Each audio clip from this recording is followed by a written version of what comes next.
Velocidad y tiempo. Vamos a comenzar hoy con una exhibición que ya han visto ustedes anteriormente. Tengo aquí una espira de alambre conectada a ese galvanómetro que nos dirá si una corriente eléctrica está pasando por ella. El rayo láser, ese punto de ahí, se moverá en cuanto una corriente eléctrica esté pasando por ella. Bien, tengo que conseguir que circule una corriente por este alambre. Tomo esta barra imantada. La muevo por el interior de la espira, así, o la retiro. O muevo la espira de modo que rodee el imán, o la retiro. Eso hace fluir una corriente, y ese fue uno de los descubrimientos más importantes del siglo XIX. Hasta ahora hemos conseguido dominar toda esa formidable maquinaria de la electricidad y del magnetismo, y hemos sabido describir todas esas cosas. Así que expliquemos cómo funciona el experimento. Nos encontramos con una corriente que pasa a través del alambre, lo que significa que las cargas eléctricas en el interior del cable metálico se ponen en movimiento. Eso quiere decir que hay algo que ha ejercido sobre ellas una fuerza que o bien es igual a la carga Q multiplicada por la intensidad del campo eléctrico cuando existe uno, que hará que se muevan las cargas, o bien será igual a la carga Q multiplicada por su velocidad y multiplicado vectorialmente por el campo magnético, que hará también que se muevan las cargas. Y esa es nuestra ecuación, pero ¿cómo se utiliza para que represente el experimento que hemos visto? Hay dos posibilidades. Una de ellas, mantener la espira quieta e inmóvil. Tomar el imán e introducirlo por dentro de la espira, lo que hace que circule la corriente. En ese caso, las propias cargas de la espira no estaban en movimiento, así que no ha podido ser el campo magnético del imán el que las haya hecho moverse. Pero como se han movido, ha tenido que haber un campo eléctrico. Y por tanto concluimos que un campo magnético que varía al mover el imán ha creado un campo eléctrico. Ese fue, por supuesto, el gran descubrimiento de Faraday, la inducción electromagnética, en el siglo XIX. Pero hay otra explicación completamente diferente. Y esta explicación independiente y diferente es esta. Supongamos, por el contrario, que mantengo quieto el imán y muevo la espira. Naturalmente sucede lo mismo. Aunque en este caso el imán no se ha movido y no hay verificación en el campo magnético. Pero entonces, las cargas en la espira se mueven porque yo las estoy moviendo. Esas cargas tienen la velocidad v, que multiplicada vectorialmente por el campo magnético de la barra imantada, nos da una fuerza que hace que circule la corriente. Y eso explica sin duda con toda perfección el experimento que acabamos de ver. O sea que esos dos fenómenos diferentes, es decir, la espira quieta y el imán en movimiento, y el imán quieto y la espira en movimiento, son en realidad dos fenómenos distintos y totalmente independientes que tienen explicaciones completamente diferentes. Cuando Albert Einstein vio eso, dijo: muchachos, ustedes deben estar bromeando. Hasta un niño sabe que esas dos cosas son lo mismo. Así que fue este pequeño y simple experimento el punto de partida de la teoría de la relatividad. No el experimento Michelson-Morley, ni ningún otro hecho para detectar el movimiento de la Tierra a través del éter, sino este sencillo y pequeño fenómeno que desde luego todo el mundo conocía, pero que a nadie había preocupado, excepto a Albert Einstein. Lo que preocupaba a Einstein no era que tuviésemos dificultades a la hora de explicar esos fenómenos. Esta ecuación los explica perfectamente en cualquier caso. Lo que verdaderamente preocupaba a Albert Einstein era la falta de perfección interior de la teoría. Y en respuesta a eso lo que hizo fue elaborar una nueva teoría, la especial de la relatividad, que tenía justamente esa clase de perfección interior. Y esa teoría será el centro de nuestro estudio de hoy.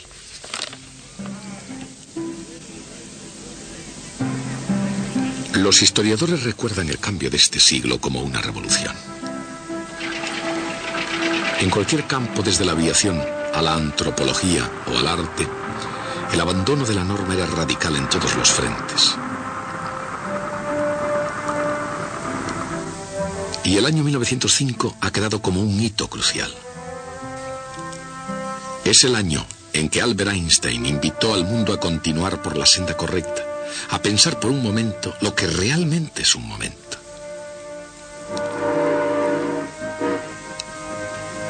El tiempo es relativo, dijo, y es una cuestión de sucesos simultáneos.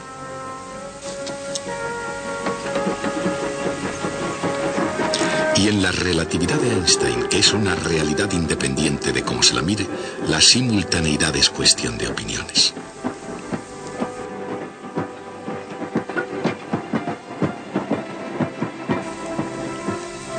Observemos, por ejemplo, lo que sucede cuando se enciende una luz al pasar el tren de Henry.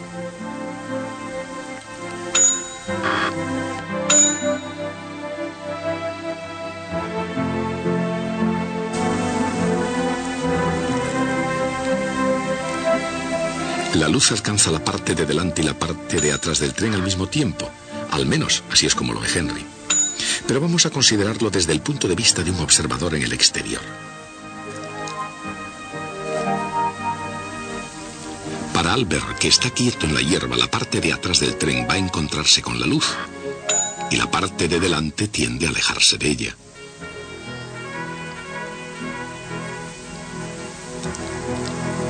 Esos dos sucesos no parecen simultáneos en absoluto, y esa es la esencia del problema del tiempo. Y en física la explicación del problema comienza con la dilatación del tiempo.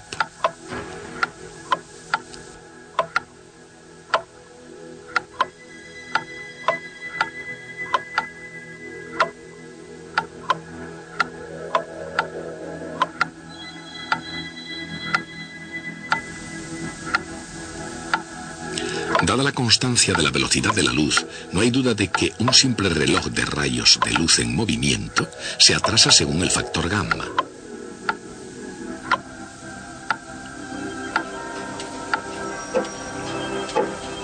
Pero si un reloj más convencional hiciera el mismo viaje, ¿se atrasaría la misma cantidad?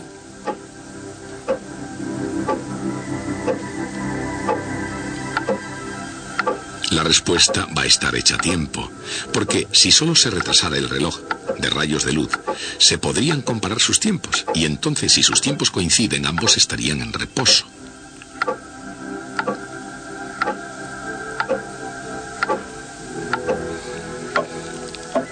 Pero si el reloj de rayos de luz marchara más lento, sería porque ambos están en movimiento.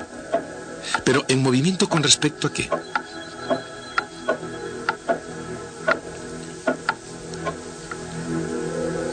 La premisa básica de la teoría de la relatividad es que no puede haber ni movimiento absoluto ni reposo absoluto. Y si no existen esas condiciones, no puede haber ningún experimento que las detecte.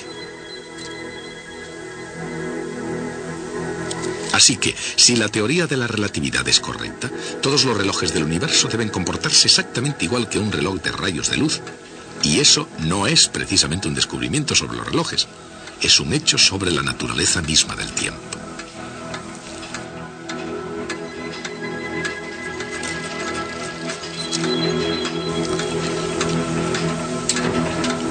La dilatación del tiempo sitúa la relación entre el tiempo y el espacio bajo una luz completamente nueva. Y eso es exactamente lo que estaba sucediendo en el arte y en la literatura en los primeros años de este siglo. En el arte, como en la ciencia, la idea de tiempo y espacio fue mucho más que una moda pasajera.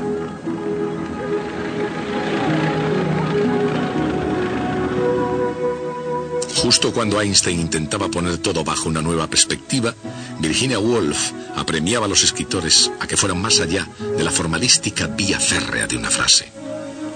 Ningún escritor innovó más en el tiempo y en el espacio que James Joyce. Como el mundo de Einstein, escribe el crítico Edmund Wilson, el mundo de Joyce está siempre cambiando cuando lo perciben observadores diferentes en tiempos diferentes. Y así todo giró alrededor del reloj para científicos y artistas, para músicos y matemáticos, para poetas y filósofos.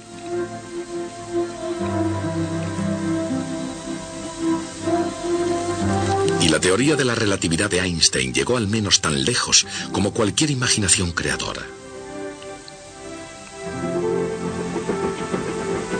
Por la senda de la relatividad, la velocidad no solo cambia la naturaleza de las cosas, cambia también la manera de percibirlas. Y es así porque la relatividad de Einstein es una teoría del movimiento cuando lo ven diferentes observadores. La teoría se aplica en cualquier parte, incluso en Brooklyn, e incluye a todos los observadores, incluso a un buen deportista llamado Henry. Dicen que Henry era un rápido lanzador de pelota. Con eso, y con un gran deseo de lanzar con los Dodgers de Brooklyn, estaba en camino de formar parte del equipo.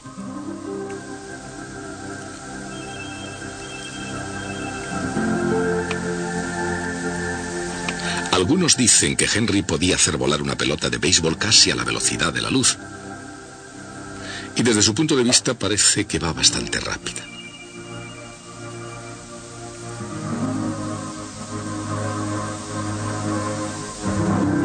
Pero desde donde está su amigo Albert, parece ir incluso más rápida.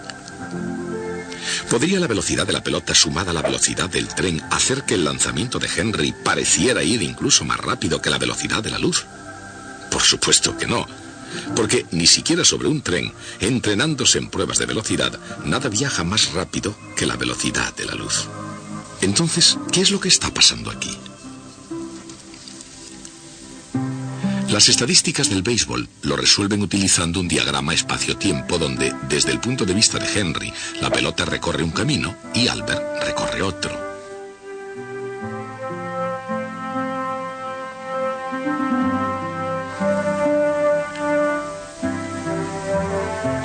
Y como la distancia es un eje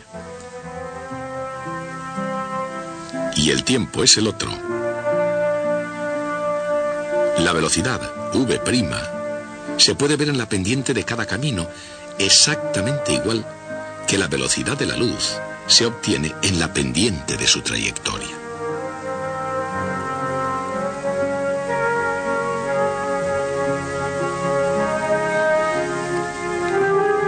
En este gráfico, la luz recorre una unidad de distancia en cada unidad de tiempo.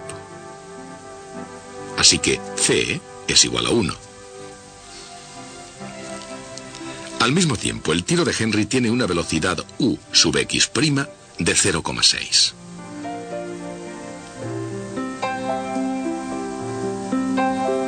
Mientras que Albert, yendo en la otra dirección, tiene una velocidad de menos 0,6. Eso desde el punto de vista de Henry.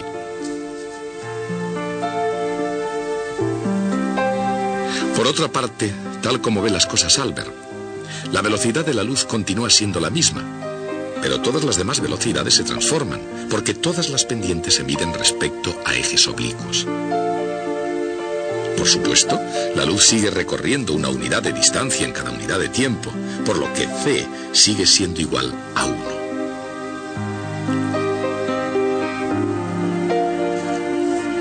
Pero ahora Henry se está moviendo hacia adelante a una velocidad de v igual a 0,6. Y la velocidad de la pelota, u sub x, es 0,88. En la extraña aritmética de la relatividad, independientemente de cómo se mide, cuando se suman dos velocidades, el resultado es una velocidad menor que la de la luz.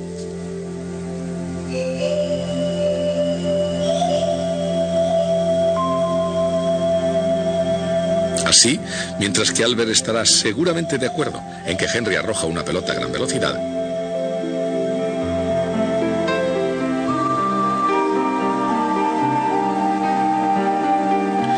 él puede siempre arrojar un poco de luz sobre el tema y estar seguro de que esa luz llegará allí primero. Incluso a lo largo de la dirección del movimiento relativo, las componentes de velocidad nunca suman una velocidad mayor que la de la luz. Y la transformación de la velocidad afecta a las componentes perpendiculares al movimiento, porque, aunque las distancias sigan siendo las mismas, el tiempo cambia de un sistema a otro.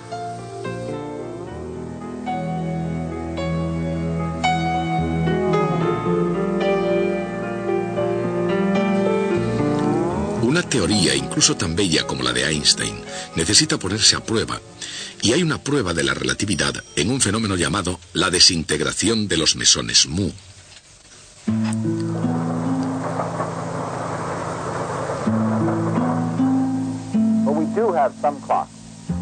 Hace un cuarto de siglo, el doctor David Frisch del MIT, Instituto de Tecnología de Massachusetts, y el Dr. James Smith, de la Universidad de Illinois, filmaron un experimento clásico comprobando la relatividad de la dilatación del tiempo relativista.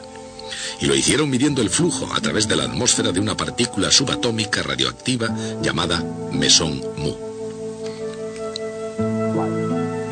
Creados en lo alto de la atmósfera terrestre por los rayos cósmicos procedentes del espacio exterior, los mesones mu salen disparados hacia abajo en línea recta a una velocidad próxima a la de la luz. Los experimentos de laboratorio, como el realizado aquí por el Dr. Smith, muestran que los mesones mu se desintegran de modo natural después de una vida media de solo 2 millonésimas de segundo. Y eso significa que incluso yendo a una velocidad próxima a la de la luz, no recorrerían mucha distancia a través de la atmósfera antes de desintegrarse. O por decirlo de otra manera, Frisch y Smith, después de haber registrado 568 mesones mu por hora en su detector en la cima del monte Washington, calcularon que a la base de la montaña solo deberían llegar 27 por hora.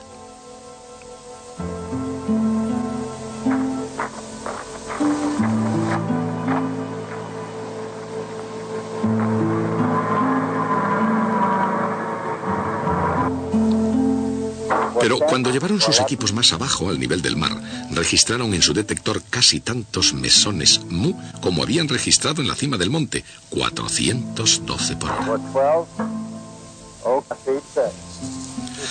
Frisch y Smith, por supuesto, no se sorprendieron lo más mínimo.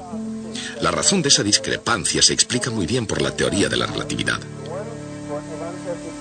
Cuando los mesones mu viajan a velocidades próximas a la de la luz, sus relojes interiores se atrasan, de modo que vistos desde la Tierra necesitan mucho más de 2 millonésimas de segundo como promedio de tiempo para desintegrarse.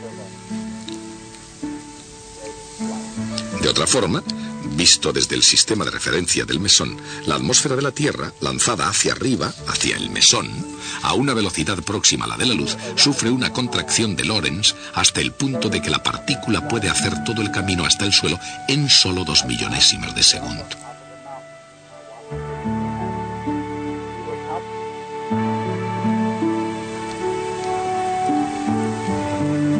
Un conjunto de gemelos nacidos prácticamente al mismo tiempo y en el mismo espacio se parecen mucho superficialmente. Y sin embargo, en su interior pueden resultar tan diferentes como el día y la noche.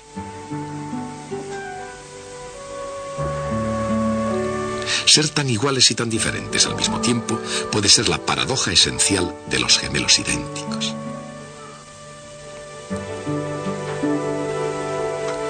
Pero en física, la paradoja de los gemelos evoca otra imagen. Y comienza con un hecho extraordinario sobre los relojes, lo mismo que la teoría de Einstein.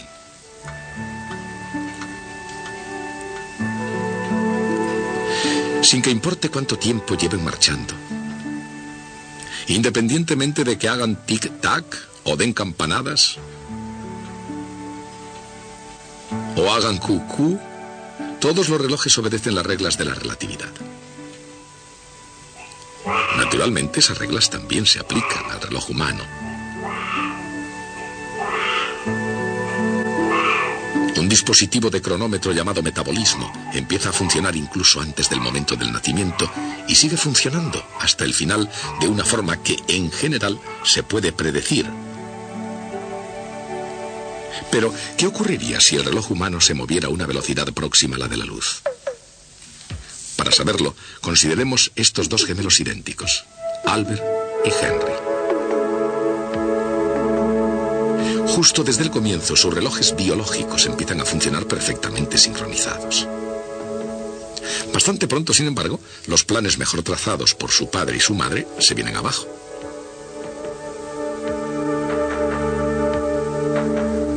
En vez de dentista, Albert se hace científico. Henry elige lo que queda de los inmensos espacios libres, el propio espacio.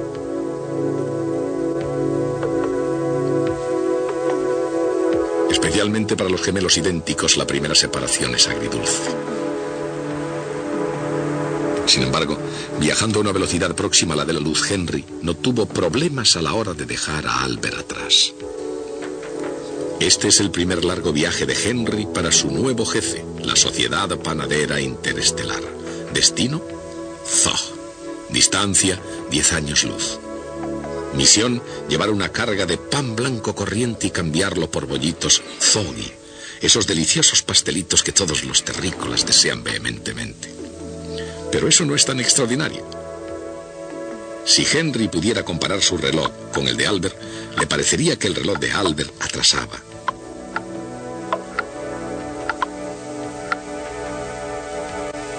Y si Albert pudiera comparar su reloj con el de Henry, encontraría que el de Henry atrasaba. Y eso representa una paradoja. ¿Cómo puede cada uno de los dos relojes funcionar más lento que el otro? Afortunadamente, en la teoría de la relatividad no hay problema en absoluto. Por una parte, no habrá problema mientras los dos estén separados. Pero, ¿qué sucederá cuando no estén separados? Digamos, cuando se junten para celebrar una reunión familiar. Una vez más, eso no es problema para la teoría de la relatividad.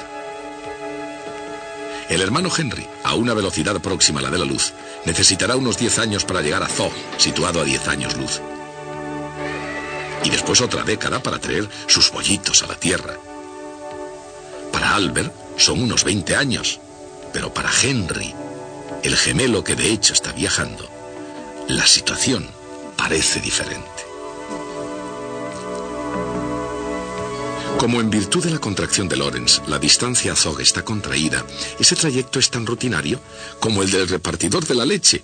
Unos cuantos solitarios con una baraja, 40 abrir y cerrar de ojos, y en lo que afecta a Henry, ya puede saludar las luces brillantes de la ciudad de Zog.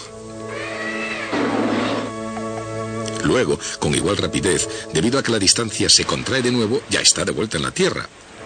Y así, cuando ellos comparan sus relojes biológicos, aunque el resultado sea asombroso, no hay ninguna paradoja. Henry, el gemelo que salió disparado y luego regresó, solo ha envejecido un par de meses.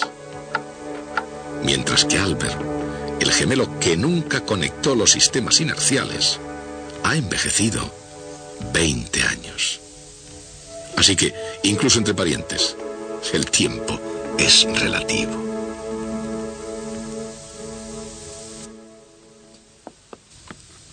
Traten de imaginar, si pueden, un universo totalmente vacío. Un universo sin nada en él, absolutamente nada. En un universo así de verdad, no tendría sentido hablar de tiempo o de espacio. Los propios conceptos nada significarían. Si hubiese un único objeto en el universo, seguiría siendo igual. El tiempo y el espacio no tendrían ningún sentido. Si hubiese dos objetos, ya se podría decir de ellos que están cerca el uno del otro o lejos el uno del otro. Y en ese caso se estaría hablando del correr del tiempo y de las distancias. Y en el caso de haber muchos objetos en ese universo, es posible imaginar que se utilizaran algunos de ellos para construir un aparato que pudiera medir el paso del tiempo o medir la distancia entre objetos. Pero en ese universo seguiría sin tener sentido decir que uno de esos objetos está en reposo y todos los demás en movimiento. En un universo así, la ley más simple del movimiento que cabría imaginarse sería decir cada uno de los cuerpos continúa en cualquier estado de movimiento que tenga hasta que algo se interfiera. Y precisamente esa es la ley de inercia. Pero eso tiene que seguir teniendo sentido en un universo donde la luz pueda propagarse en el vacío. Y si la luz tiene una velocidad determinada, observada desde un sistema particular de referencia, hay entonces algo así como un estado de reposo en ese sistema de referencia. Y toda la argumentación en que se apoyaba la ley de inercia se viene abajo.